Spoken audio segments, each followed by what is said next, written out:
خبر ازي روسیا له افغانستان سوداګریزي اړیکې پراخوي. نور حال در سره په ویډیو کې وګورئ. په السلامونو محرک علیکم. روسیا غواړي چې سوداګریزي په برخه کې له افغانستان سره اړیکې پراخې کړي. چارواکي وایي چې د افغانستان صنعت او سوداګریز په سرپرست وزیر نورالدین عزیز ځینو مهمو سوداګریزو تړونونو لاسلیک موخه مسکو ته سفر کوي. د صنعت او سوداګرۍ وزارت ویان مولانا ظهیر ویلي چې وړاندیز روسیې یو پلاوی کابل ته راغلی چې په ځینو مهمو تجارتي مسایلو ورسره خبرې شوې دي.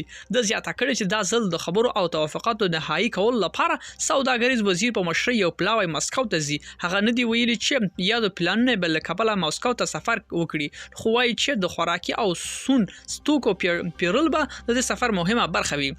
په ورته مهال کې د افغانستان لپاره د روسي ځانګړی استازی زمیر کاپلوف ویلي چې د ډیپلوم غنمو او نورو غیر پوزي توکو لیست ورسره شریک کړي چې غواړي له روسیې وپیري. د ویلي چې ولسمشر پوتین هغه طرحه تایید کړي چې په فرانسې اړتیا په صورت کې د افغانستان غلا ځانګړي کی چې په دې سربېره روسیا له افغانستان څخه وارداتونکو ځینې توکو مالی هم کمی کړي او یا په بشپړه توګه پخلي دي.